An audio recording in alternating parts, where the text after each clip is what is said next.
বাফুফের থেকে সকল সিন্ডিকেট ভেঙে সব জল্পনার কল্পনার অবসান ঘটিয়ে বাংলাদেশ জাতীয় ফুটবল দলের জন্য কোচ নিয়োগ করেছে বাফুফে। ফিলিপাইনের প্রধান কোচ এবং ওয়েফা পুরো লাইসেন্সধারী থমাস ডুলিকে নিয়োগ দিয়েছে বাফুফে, শুধুমাত্র আনুষ্ঠানিকতার বাকি রয়েছে। তবে এই কোচের বিরুদ্ধে অভিযোগ রয়েছে, তিনি যখন ফিলিপাইনের প্রধান কোচ হিসাবে দায়িত্ব পালন করেন তখন ইউরোপিয়ান খেলোয়াড় এবং ফিলিপাইনি খেলোয়াড়দের মধ্যে বৈষম্য সৃষ্টি করেছে। এ ধরনের একটা অভিযোগ কিন্তু উঠে এসেছে সোশ্যাল মিডিয়ায়। আমরা যেহেতু এটা সোশ্যাল মিডিয়ার মাধ্যমে পেয়েছি, তবে বাফুফে এটা কিন্তু আরও ঘাটাঘাটি করে দেখবে অবশ্যই, কারণ বাংলাদেশে কিন্তু বংশোদ্ভূত খেলোয়াড় রয়েছে, হামজা, সমীর সোম, ফাহমিদুল, জায়ানের মতো খেলোয়াড়। এই খেলোয়াড় আর বাংলাদেশের অরিজিন খেলোয়াড়ের মধ্যে যদি বৈষম্য তৈরি করে দেয় তাহলে বাংলাদেশ ফুটবল উন্নত হবে দূরের কথা, আরও পিছিয়ে। থমাস ডুলির বিরুদ্ধে যে অভিযোগ ছিল সেটা সে একপাশে রেখে ফিলিপাইনকে নিয়ে কাজ করে এবং সেখানে সে সফল হয়েছে। সেই দলকে নিয়ে এশিয়া কাপের মতো আসরে প্রথমবারের মতো খেলার যোগ্যতা অর্জন করায়। এটাই হচ্ছে ডুলির প্রথম সফল এবং ফিলিপাইনদের র্যাঙ্কিং অনেক উন্নত হয়। বাংলাদেশে যেহেতু বংশোদ্ভূত খেলোয়াড় রয়েছে সেদিকে কিন্তু বাফুফের আরও বেশি নজরদারি করতে হবে। তবে ক্রিস কুলম্যান তার সহকারী কোচ চেয়েছিল, কিন্তু থমাস ডুলি তার সহকারী কোচ চায়নি। সে বাফুফে যেভাবে বলবে বাংলাদেশ থেকে সহকারী কোচ সে সেভাবে কাজ করার ইচ্ছা পোষণ করেছে, এমনটাই গুঞ্জন শোনা যাচ্ছে।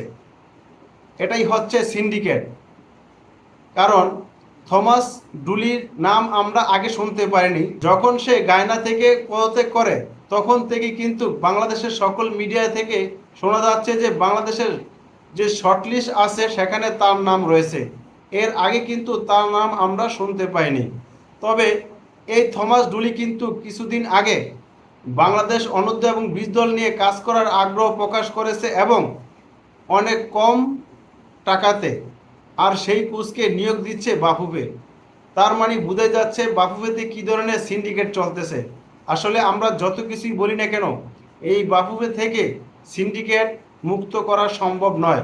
কারণ সাইফুল বারী, টিটু, হাসান আল মামুন এদের মতো আরও কিছু লোক আছে যারা সিন্ডিকেটকে পুষতে চাইতেছে। হাই প্রোফাইল কোচাররা আসলে তারা সিন্ডিকেট করতে পারবে না, মানে তারা রাজত্ব করতে পারবে না। আমি আবারও বলতেছি, বাংলাদেশ ফুটবল ফেডারেশনের মানে বাফুফে থেকে সিন্ডিকেট দূর করা সম্ভব না। মানে এ ধরনের লোক যতদিন পর্যন্ত বাফুফেতে থাকবে ততদিন পর্যন্ত সিন্ডিকেট দূর হবে না। কারণ বুঝতেই পারেন, এই থমাস ডুলির এতদিন নামই শোনা যায় নাই, সেই থমাস ডুলি এখন বাংলাদেশের হেড কোচ হয়ে যাচ্ছে।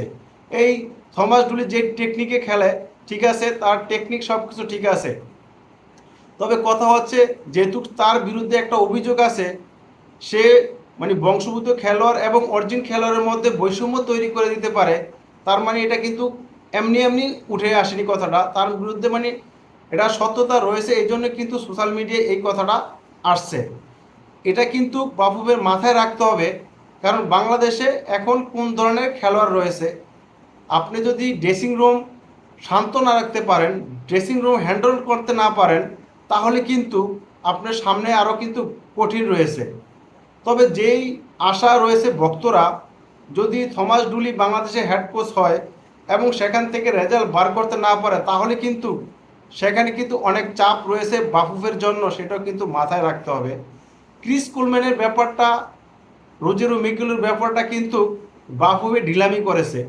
এখন কথা হচ্ছে ক্রিস কুলম্যানের এজেন্সির কারণে ক্রিস কুলম্যানকে আমাদের হারাতে হয়েছে। বাফুফে যখন বাংলাদেশ হেড কোচ নিয়োগ করবে বিবৃতি দিয়েছে, তখন তো সেখানে উল্লেখ করার দরকার ছিল যে না, আমরা কোনো এজেন্সির মাধ্যমে যাব না, সরাসরি কোচরা সিভি পাঠাবে এবং তাদের সাথে আমরা যোগাযোগ করব, মানে তাদের সাথে কথা বলবো। এটাই তো পেশাদারিত্বের অভাব রয়েছে। আপনারা মুখে মুখে অনেক বড় কথা বলেন, সাইফুল বারী, টিটু, হাসান আল মামুনের মতো লোকগুলা তারা তো চায় যে না আমাদের কথা মতো বাফুফে চলুক, কারণ তারা আগে অনেক ভালো খেলছে, তাদের প্রচুর অভিজ্ঞতা রয়েছে, তারা বাংলাদেশ ফুটবলকে অনেক এগিয়ে নিয়েছে, মানে তারাই সব কিছু। তো তারা কি চাইবে এ ধরনের একটা হাই প্রোফাইল কোচার এসে তাদের এই রাজত্বটা ছিনিয়ে নিতে? এখন তাদের ছাড়া যদি তারা কাজ করে সফল হয়ে যায় তাহলে তো তাদের নাম থাকবে না। ঠিক এই জন্যই তারা এ ধরনের কাজগুলা করছে। তবে দেখা যাক এই ঢুলি বাংলাদেশ ফুটবলে কতটা আশীর্বাদ নিয়ে আসতে পারে, বাংলাদেশ ফুটবল কতটা উন্নতি করতে পারে, তো এটাই দেখার বিষয়।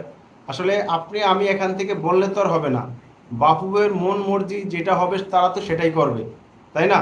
এখন আপনি আমি চাইলে তো একটা হব না। ঠিক আছে, আপনি এজেন্সিকে নিয়ে টাকা দিবেন না, এটা আমি একমত যে আমরা বায়া ধরে কাজ করব না, কিন্তু আমার কথা হচ্ছে আপনি আগে কেন এটা বিজ্ঞপ্তিতে উল্লেখ করলেন না যে আমরা কোনো এজেন্সির মাধ্যমে যাব না? সেটা আপনার অপসারিত হয়েছে না, আপনি প্রেসে এসে বলছেন যে আপনার ভুল হয়েছে, প্রথমবার এ ধরনের কাজ করছি। আবার এর আগে আপনি বলছেন যে আমি কোচের এর আগে নিয়োগ করার ক্ষেত্রে আমি ছিলাম, একটু একটু জানি। তা আপনি যদি এ ধরনের কাজ নাই জানেন বা আপনি জেনে থাকেন, না জানলে আপনি অন্য কারোর সাথে যোগাযোগ করবেন যে কি প্রক্রিয়া আপনি যাবেন। আপনি যেভাবে এই কাজটা করলেন, সামনে দিয়ে তো হাই প্রোফাইল কোচাররা তো বাংলাদেশে সিভি জমা দিবে না। কীভাবে জমা দিবেন? আপনারা যেভাবে তাদের সাথে সিন্ডিকেট করছেন, যেভাবে অবহেলা করছেন, এই ধরনের কোচ কি বাংলাদেশে পরবর্তীতে কাজ করতে আগ্রহ করবে? জীবনও আগ্রহ করবেন না। আপনারা বাংলাদেশ ফুটবলকে উন্নত পথে নিয়ে যাওয়ার স্বপ্ন দেখাচ্ছেন, কিন্তু আমার মনে হচ্ছে এই কোচ নিয়োগ ক্ষেত্রে আপনারা বাংলাদেশ ফুটবলকে একটু পিছনে ফেলে দিয়েছেন। এই বিষয়টা একটু মাথায় রাখবেন।